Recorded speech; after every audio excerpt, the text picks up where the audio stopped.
There comes a moment when life grows quiet and you realize you're standing alone.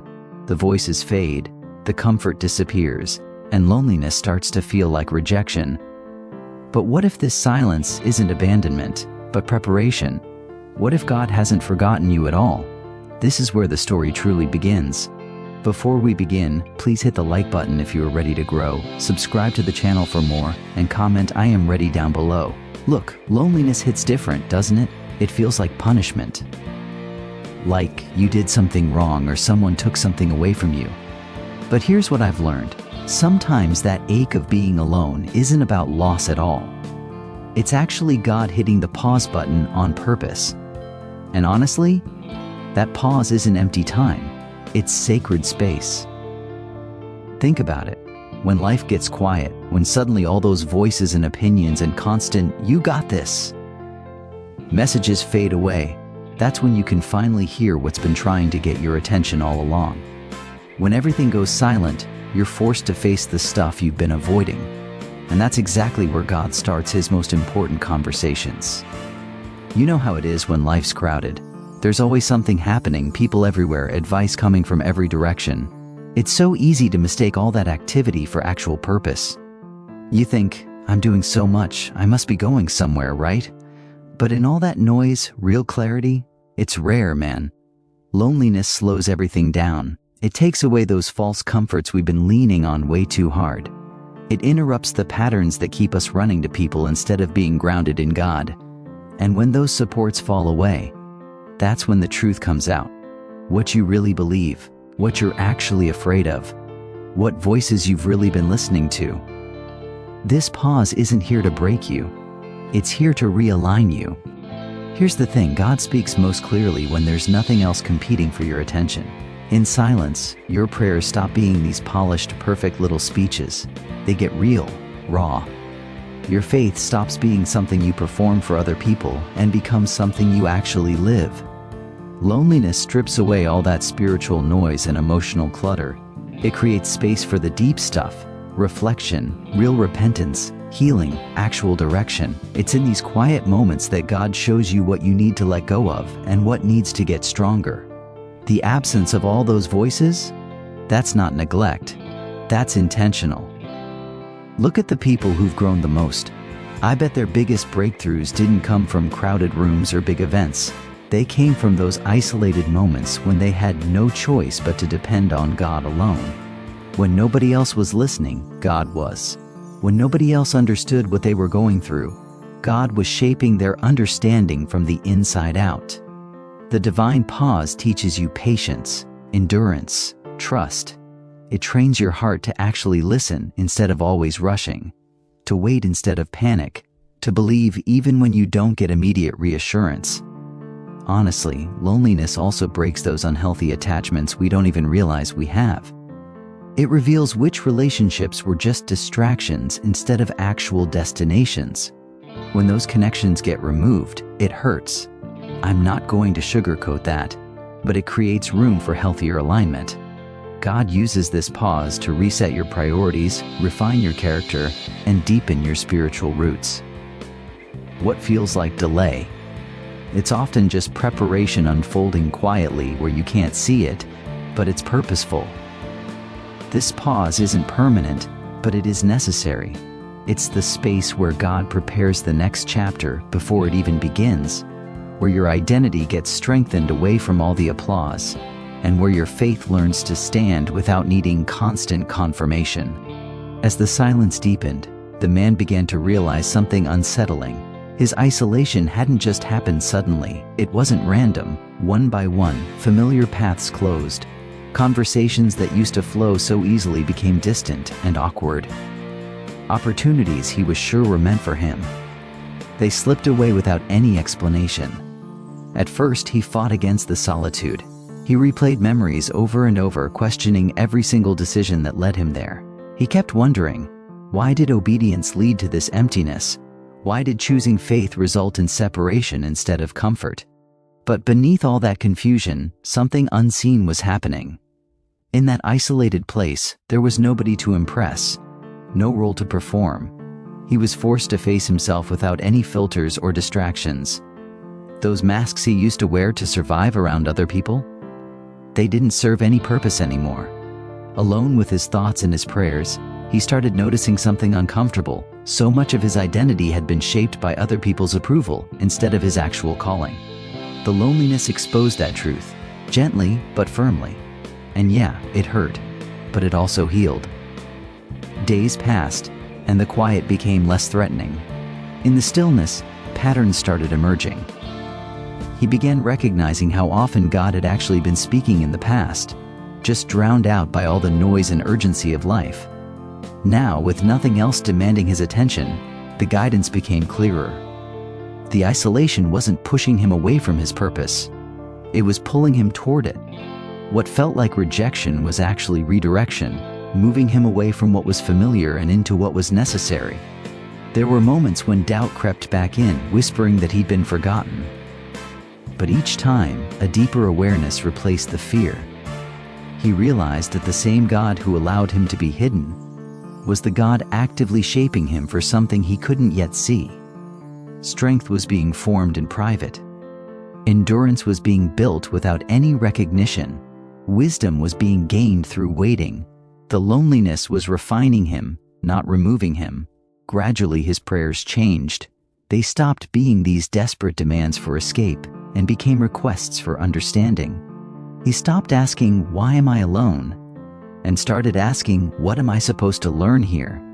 In that shift, peace replaced frustration. The isolation became a place of growth instead of grief.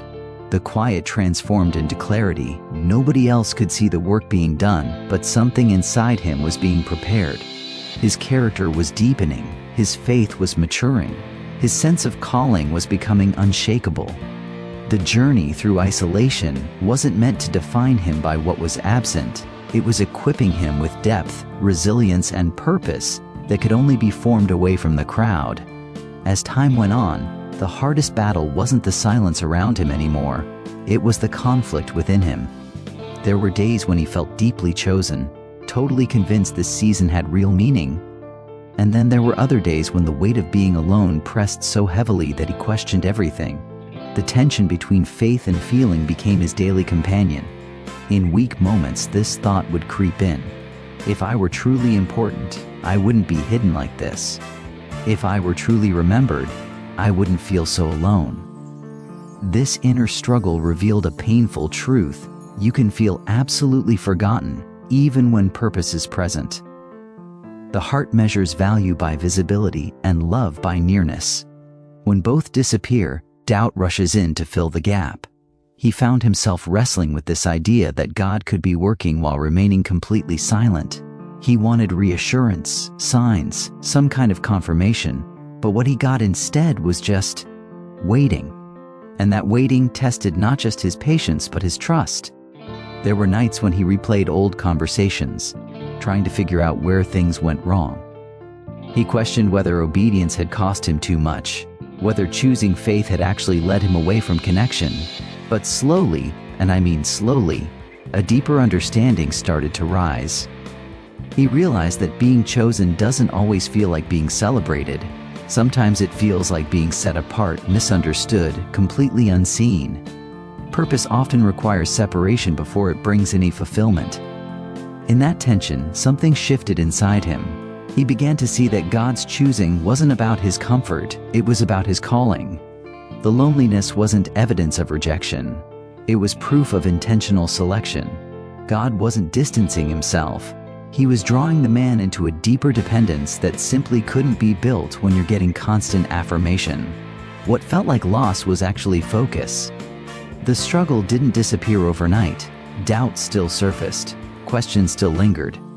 But they didn't control him anymore. He learned that faith isn't the absence of uncertainty. It's the decision to trust despite it. The feeling of being forgotten lost its power as he recognized that God's silence wasn't neglect. It was trust. Trust that he could endure, grow, and remain faithful without immediate rewards.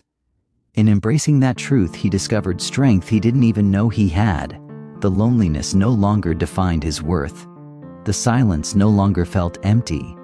It became the space where resilience was formed, where trust deepened, and where his identity got anchored.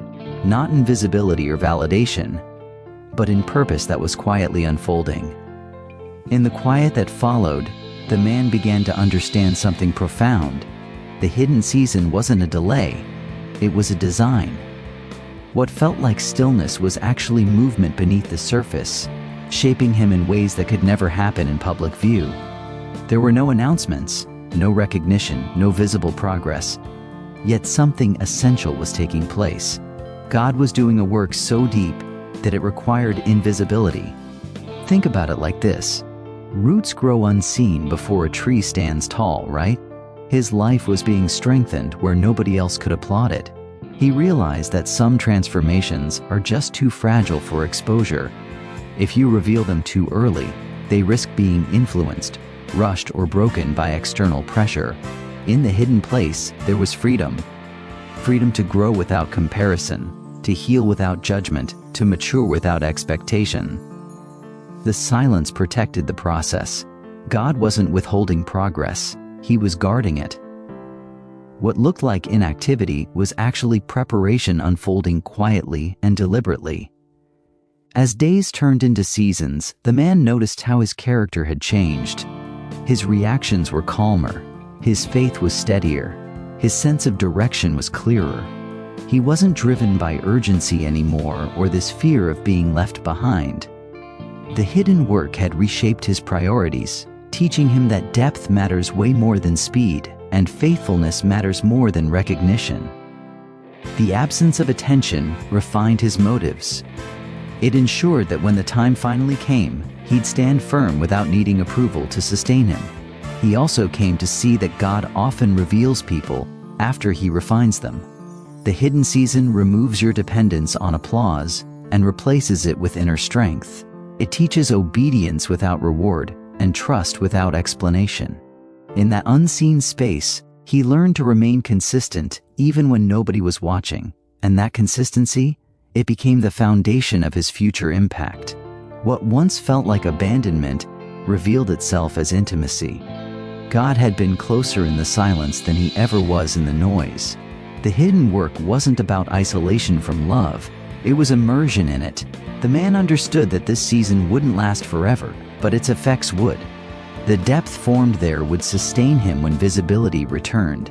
The lessons learned in solitude would guide him when responsibility increased. By the time he was ready to step forward, he wasn't desperate to be seen anymore.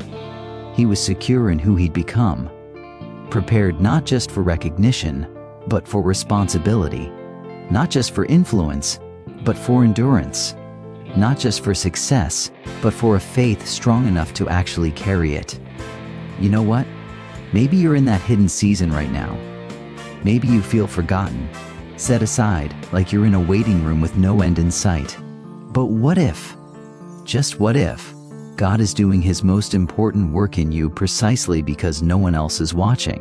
What if the silence is actually trust, the isolation is actually preparation, and the loneliness is actually love reshaping you for something you can't see yet? That's not abandonment. That's strategy.